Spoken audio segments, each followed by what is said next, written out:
Bonjour très chers fidèles téléspectateurs de la télévision Espoir 47. C'est encore un plaisir de vous retrouver ce matin pour votre émission 50 minutes entre nous, une émission spéciale qui sera consacrée à un thème important, les nuisances sonores. Et pour cela, nous recevons sur ce plateau l'Agence nationale de salubrité publique, ANASAP. Bonjour messieurs, Bonjour Brigitte, bienvenue. merci. Alors, nous avons sur ce plateau Monsieur Désiré, chef division communication. Euh, la NASAP, qui n'est plus à présenter, se définit comme l'Agence nationale d'assainissement et de salubrité publique qui a été opérationnalisée depuis 2015. Et donc, c'est un établissement public qui est doté de la personnalité morale et qui travaille sous le ministère de l'Urbanisme, de l'Habitat et de la Réforme foncière. Et donc, dont l'objectif principal est d'offrir un meilleur cadre de vie aux populations togolaises à travers les activités que l'agence mène au quotidien. Donc, à ce titre, la NASAP promeut, veille et assure à la concertation et au contrôle de toutes les actions et interventions en matière d'assainissement et de salubrité publique. Et donc, j'ose croire que vous-même, vous l'aurez déjà remarqué, nos actions sur le terrain en termes d'activités de gestion des déchets, d'entretien des bassins, de création d'espaces verts, de sensibilisation pour un changement de comportement, mais également de lutte contre toutes sortes de nuisances, qu'elles soient visuelles, olfactives ou sonores. Voilà, en ramasser ce que je pouvais dire. Voilà. Je vais me tourner vers l'adjudant-chef Awate Wiao. Quels sont nous savons que vous traitez des actes inciviques. Donc, quels sont les principaux actes inciviques que vous traitez? Bon, merci d'avoir donné la parole. Et les actes civiques que nous traitons, par exemple, on peut donner rejet des eaux. Il y a aussi, par exemple, ceux qui construisent des maisons sans des latrines. Il y a d'autres aussi qui jettent des eaux, par exemple, le transport des latrines publiques là. Et on peut donner, par exemple, ces exemples-là. Monsieur Bitoka a quelque chose à ajouter par rapport. Oui, pour peut-être ajouter à ce que l'adjudant-chef vient de dire, je ne vais pas oublier l'enfouissement des déchets que pratiquent certains de nos concitoyens. L'enfouissement consiste à enterrer, à creuser un trou derrière sa maison ou sur un espace et enterrer les déchets. C'est un phénomène très très dangereux qui non seulement déstabilise le sol, mais surtout contamine la nappe phréatique à travers la décomposition des déchets que nous enfouissons. Donc, nous avons également le rejet des ordures dans les ouvrages d'assainissement, que ce soit les caniveaux ou les bassins, qui sont quand même destinés pour l'évacuation ou l'écoulement des eaux pluviales. Donc, nous avons autant d'actes, pour ne citer que ceci. Voilà, nous en venons au thème principal de ce jour. Je parlais des nuisances sonores. Depuis le mois de février dernier, une nouvelle réglementation en matière, bien concernant l'émission de bruit a été mise en vigueur. Avant de parler vraiment de cette réglementation, nous allons parler des nuisances sonores. Monsieur Butoka, quand on parle de nuisances sonores, qu'est-ce que ça sous-entend? Les nuisances sonores constituent des bruits que nous ou les concitoyens émettent, que ce soit à travers les équipements, les instruments ou les activités que nous menons.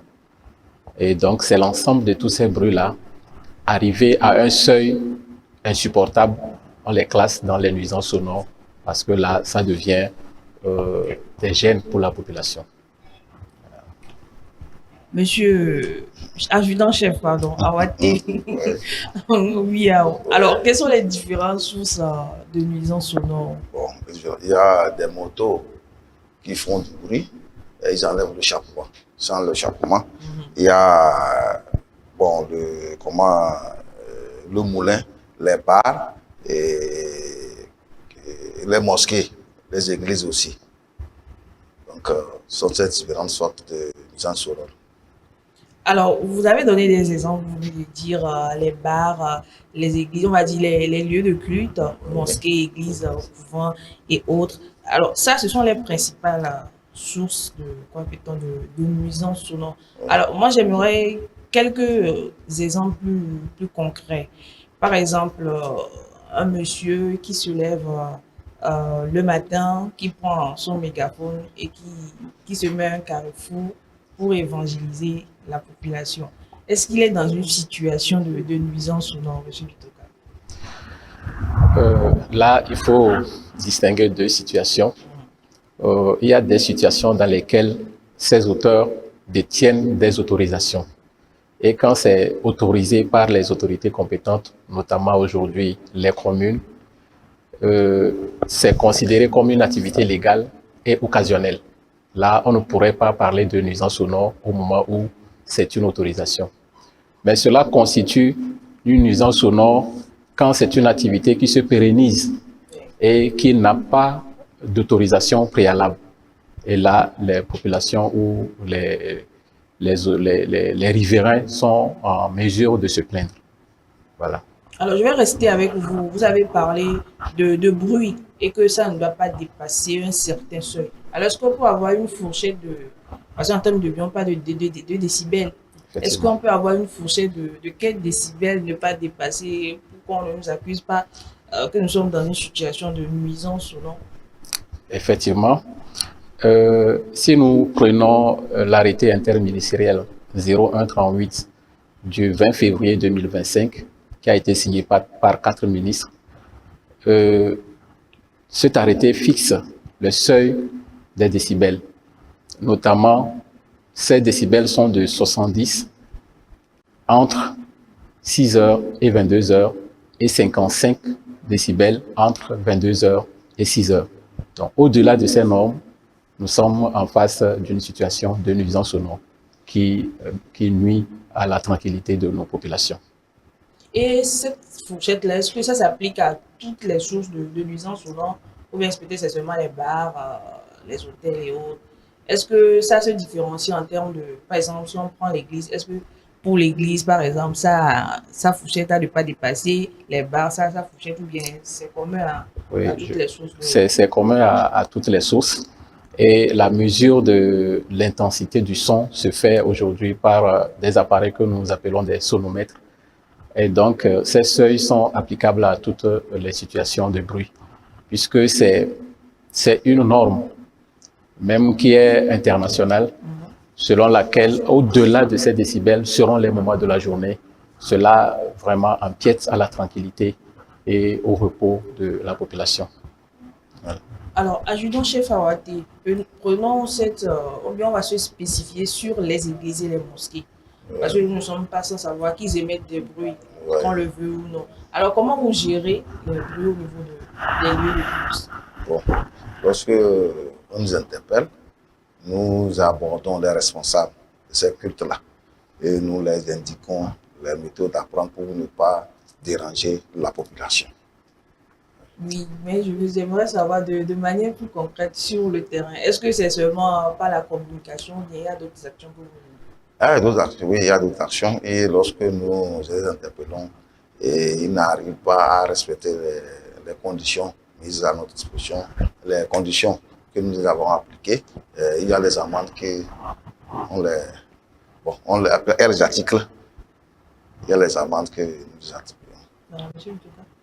Merci. Je voudrais clarifier à la suite de l'adjudant-chef que l'article 10 de ce même arrêté, c'est-à-dire l'arrêté 0138, fixant ou réglementant les nuisances sonores dans notre pays, stipule que les nuisances sonores, que ce soit des bars, des moulins et des restes des instruments, sont gérés par, ou leur contrôle se fait par l'ANASAP, les districts, pas les districts, mais bon, les gouverneurs, si je peux le dire, la gendarmerie et la police environnementale. En ce qui concerne les nuisances causées par les lieux de culte, que ce soit mosquée ou église, c'est de l'apanage. Le contrôle se fait par la direction des cultes. en collaboration avec les gouverneurs, les maires et les préfets. Donc, pour ce cas spécifique des nuisances causées par les lieux de culte, c'est la gestion, le contrôle est carrément fait par la direction des cultes qui a en son sein des procédures et des stratégies pour aborder ces lieux de culte pour trouver une solution. Maintenant, quant au reste des nuisances, la NASAP, les communes, les préfectures, les gouverneurs, la police environnementale, la police, la gendarmerie, etc., sont compétents pour le contrôle et la gestion de ces nuisances-là. Voilà ce que je veux dire. Voilà, c'est bien vrai que la règle a été bien établie, mais nous ne sommes pas sans savoir que dans toute règle, il y a des exceptions, surtout au niveau des églises et des mosquées. Alors, est-ce qu'il y a des exceptions, peut-être des situations où on peut se permettre, par exemple, de dépasser les 70 décibels? Je dirais oui, tout comme à la question précédente par rapport aux hommes de Dieu qui prêchent avec les mégaphones. C'est la même chose, c'est la même règle qui est appliquée également aux mosquées et aux églises. Quand c'est une activité spéciale de cette église, notamment les conventions, les retraites, c'est très indispensable que ces églises, ces mosquées obtiennent des autorisations préalables auprès des autorités compétentes. Et ça, on sait que cette activité est inscrite sur une période bien donnée et est bien autorisée. Là, il n'y a pas de souci. Mais quand c'est fait d'une manière anarchique, sans autorisation préalable, on ne saurait autoriser ces nuisances-là. Voilà. Adjudant-chef, alors, il y a des exceptions, on vient de le dire. Prenons toujours le cas des lieux de culte. Parce que nous savons, il y a plein d'églises qui pullulent dans la capitale. Alors, si une église a cette autorisation-là de dépasser les 70 décibels, alors est-ce que, nous l'avons dit, avec les églises, c'est la direction des cultes qui supervise. Est-ce que la direction des cultes va envoyer quelqu'un sur le lieu de l'événement pour voir si vraiment ce qu'ils ont dit qu'ils vont respecter, est-ce que cela est respecté, ou bien peut-être, bon, on ne le souhaite pas, mais c'est après qu'il y aura peut-être une plainte de la part du voisinage que vous allez intervenir sur le terrain. Comment est-ce que ça se passe? Souvent, on nous interpelle, ou bien il y a les plaintes qui viennent à notre niveau, on essaie de se déplacer, aller. Et bon, ils ont vraiment une autorisation, mais est-ce qu'on ne peut pas diminuer? On ne peut pas diminuer. Si, quand vous jouez, bon, on les dirige vers les lieux compétents, le ministère compétent pour qu'ils puissent revoir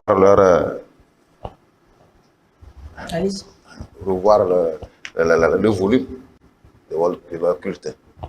Mais dans le cas contraire, bon, les amendes sont là. Voilà, depuis la mise en place de cette réglementation-là, est-ce qu'il y a eu vous avez reçu des plaintes par rapport à des églises, des mosquées, des bars? Oui. On reçoit la plainte. Si nous gérons ça, ne va pas, nous envoyons dans la brigade compétente pour pouvoir gérer leur affaire. Voilà. Monsieur Bissoka. Surtout que l'église, il y a le ministère qui est chargé de ça aussi. Il y a un ministère de l'urbanisme et donc l'administration territoriale. Oui. Ils ont un département là-bas qui est chargé de ça. Parce que nous, on fait un match d'approche, ça ne peut pas être Oui, effectivement, le chef l'a si bien dit. Je peux dire au quotidien, chez nous, à la NASAP, nous recevons de ces plaintes-là liées aux nuisances. Et selon le type de nuisance, nous essayons de voir si c'est de la compétence de la NASAP ou de la direction des cultes. Et comme nous l'avons déjà dit, quand nous savons que le bruit ou la plainte vient d'une église ou d'une mosquée, nous référons la plainte vers la direction du culte pour qu'elle soit convenablement traitée. Mais quand c'est d'une autre source, autre que les lieux de culte, la NASAP également en son sein, sa manière de travailler. Et comme l'adjudant-chef l'a dit, nous mettons un accent sur la sensibilisation, la communication, pour que vraiment les auteurs de ces nuisances-là prennent conscience. C'est en dernier recours que nous allons aux sanctions quand l'intéressé ne veut pas vraiment se soumettre. Les tests ont prévu des sanctions à cet effet. Voilà. Prenons le cas des bars, ou même non, d'un événement qui va se passer, peut-être qu'il y aura, on va inviter les artistes à chanter et tout ça là. Alors qu'on a dit qu'il ne faut pas dépasser le seuil de 70 décibels entre 22 heures et 6 heures du matin.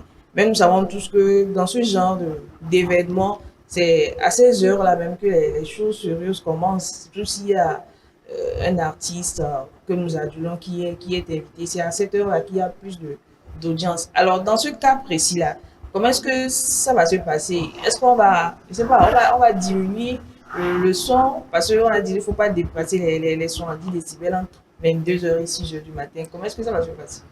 Alors, je pense que comme nous l'avons dit, ces événements font partie des exceptions où on n'ira pas voir le seuil de son si l'événement est autorisé légalement par les autorités compétentes et s'inscrit dans une durée. On sait bien que les concerts, on n'en fait pas chaque jour, on n'en fait pas toutes les nuits. Donc, exceptionnellement, on autorise ces événements. En ce moment, on ne peut pas tenir compte du seuil de nuisance. Voilà. Donc, c'est des événements autorisés. Mais quand nous faisons les enquêtes où nous recevons des plaintes, où nous remarquons que ces événements ne sont pas autorisés préalablement, là, ça veut dire que les organisateurs tombent sous le coup de la loi. Voilà. Alors, je vais encore donner un exemple qui va paraître anodin. Ça, c'est le problème du voisinage, hein. J'ai ma maison et peut-être que ma voisine a son bétail, elle élève les poules, les chèvres et tout ça là. À midi, moi, j'ai besoin de me reposer. Mais c'est à ce moment-là que ces animaux émettent du bruit. C'est vrai, vous êtes approché de votre voisin, il n'a pas voulu comprendre. Ici, vous dit que lui, il n'est pas à la place de son bétail. Alors, dans ce cas de situation, précisément, comment est-ce que ça va se passer? Est-ce que je peux appeler la NASA pour dénoncer? Justement, c'est des situations que nous rencontrons chaque jour. Les plaintes liées à l'élevage en milieu urbain. Je voudrais vous faire savoir que les tests aujourd'hui en termes de nuisance vont plus loin et touchent même à cette situation-là parce que l'élevage en milieu urbain est interdit aujourd'hui. Donc déjà, c'est des plaintes que nous recevons. Même si cela n'est pas forcément lié au bruit, vous verrez que à un nombre de têtes, déjà, la fiente même de ces animaux-là constitue des nuisances olfactives. C'est des odeurs qui vont vous envahir, Oui. c'est les bruits. Et au-delà, quand vous allez, l'environnement de ces sites-là ne s'apprête pas. Le cadre même, généralement, ne s'apprête pas. C'est pourquoi, en milieu urbain, cette activité d'élevage est carrément proscrite. La nature même de l'activité ne s'y prête pas en milieu urbain. Avant de voir maintenant les détails par rapport aux nuisances.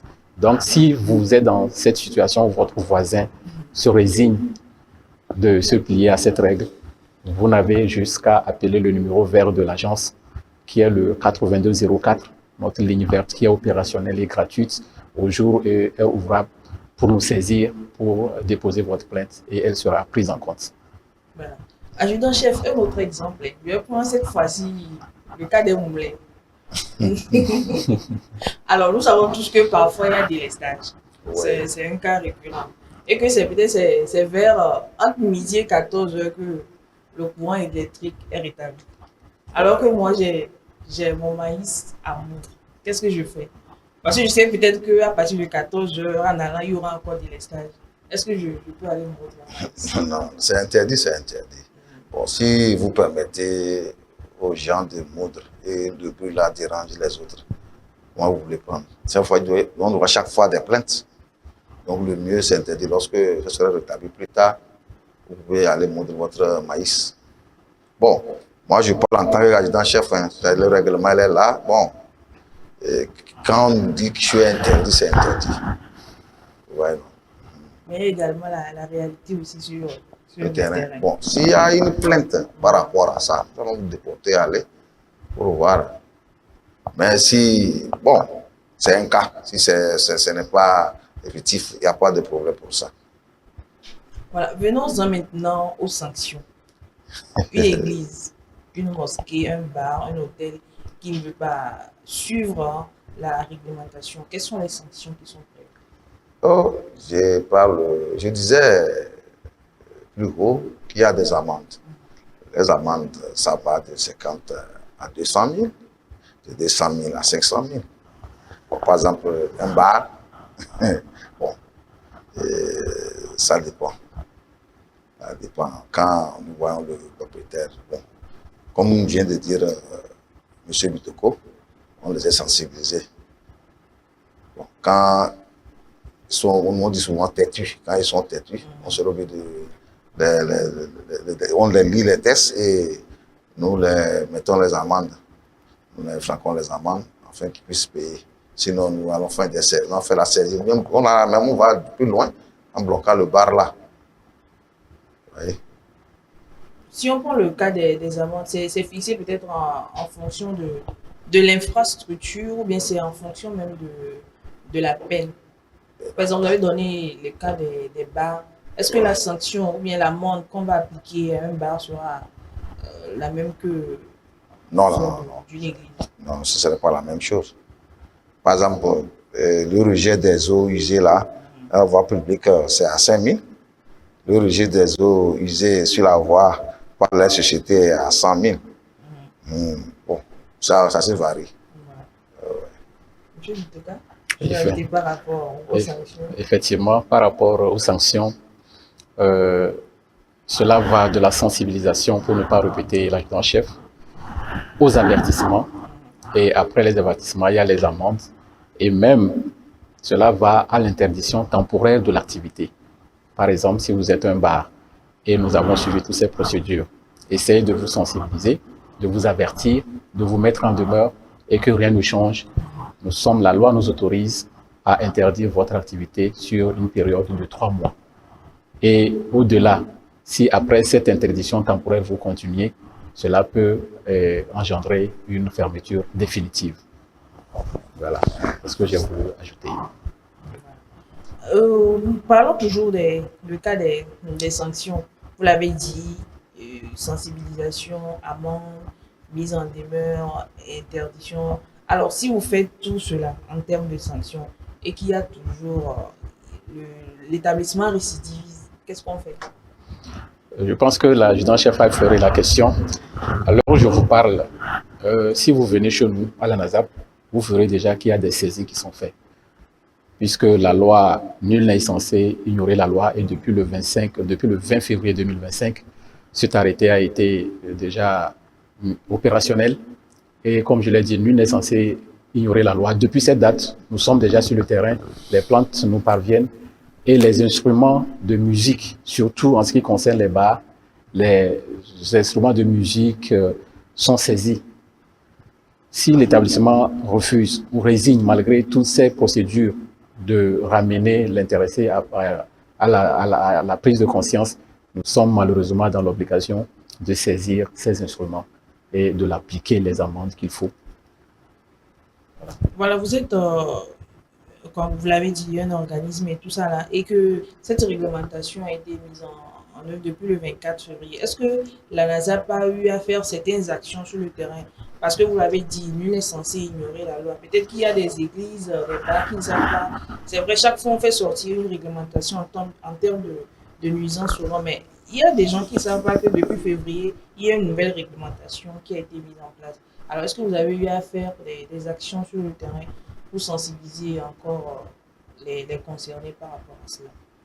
Madame, pas plus que le lundi, nous sommes allés vers Raï de Gomé. On a sensibilisé les gens. Au fur et à mesure que les notes sortent, nous débordons sur le blé et on sensibilise les gens.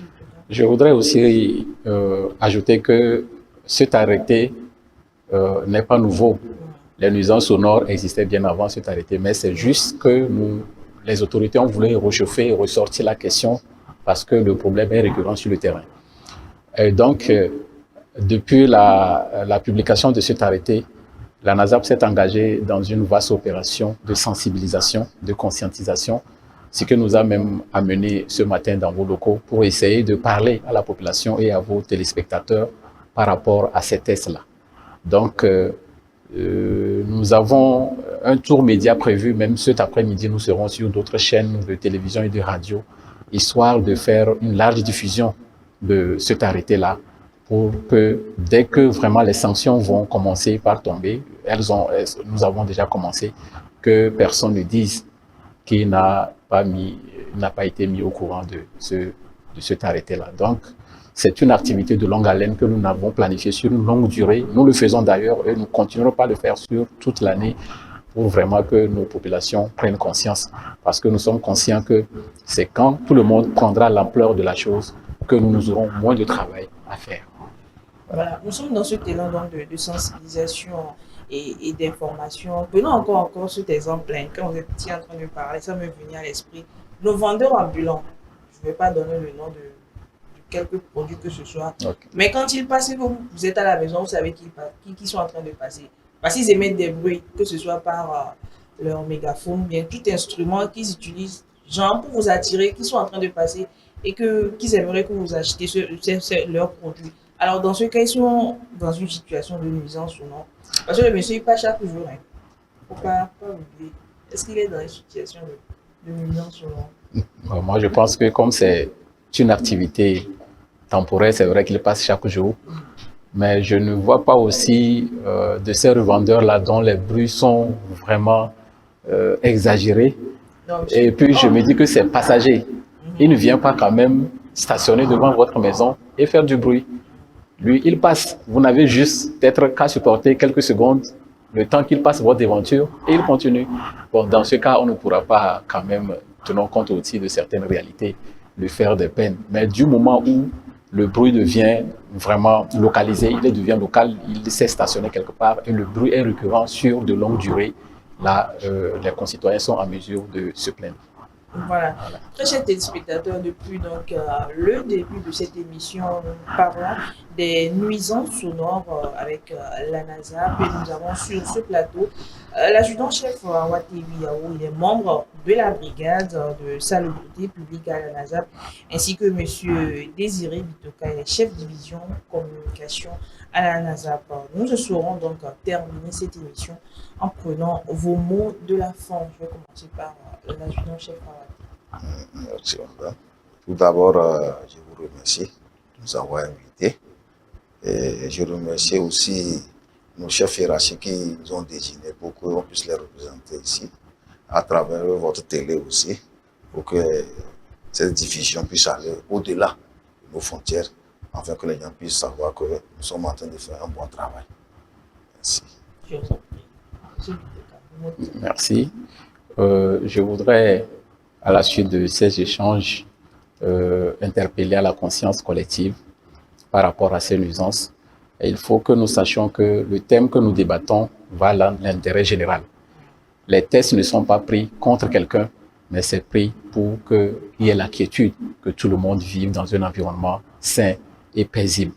Donc que chacun s'approprie ces notions, que chacun se plie à ces décisions, respecte les termes de cet arrêté pour ne pas qu'il y ait des heurts. Et donc je ne saurais terminer cette intervention sans remercier le partenariat qui existe entre l'agence et E47 qui s'est engagé à nos côtés depuis 2 ans pour nous accompagner dans nos actions de sensibilisation et de communication. Sans oublier l'effort entrepris par les autorités du pays, au plus haut sommet du gouvernement et tous les services impliqués pour l'amélioration du cadre de vie de la population. Merci à vous. Vous l'aurez donc compris, très chers téléspectateurs, ce mercredi, il était question des nuisances sonores. Nous avons parlé donc de la réglementation en vigueur depuis le 24 février concernant l'émission de bruit en République togolaise. Je crois la loi, elle est là et nous devons tous la respecter. Merci de nous avoir suivis. Nous disons également merci à toute l'équipe technique qui nous a aidé à réaliser ce numéro spécial. On va se dire au revoir et à mercredi prochain. C'est quoi le problème? Pourquoi vous en prenez à mon bouc? Ton bouc a renversé mon frère. Et cette fois-ci, je ne vais pas le louper. Trop, c'est trop. Renversé comment? Mais il divaguait sur la chaussée et mon frère sur la moto n'a pas réussi à l'éviter. Ah ouais, oui. C'est un frère qui ne maîtrise pas la conduite. Mais Mamadou, pourquoi tu ne gardes pas tes chefs dans un enclos? Elle crée des problèmes d'insalubrité. Exactement, ma soeur. La dernière fois, l'une de tes chèvres a bouffé mon bol de maïs en entier. Tes chèvres nous incommodent. En plus, laisser les animaux circuler en milieu urbain est un acte puni par les textes en vigueur. Vous avez raison. La prochaine fois que vous verrez la couleur de mes animaux, ce serait dans vos plats. La divagation des animaux en milieu urbain crée l'insalubrité et l'insécurité des usagers. ANAZAP, j'aime ma ville, j'en prends soin.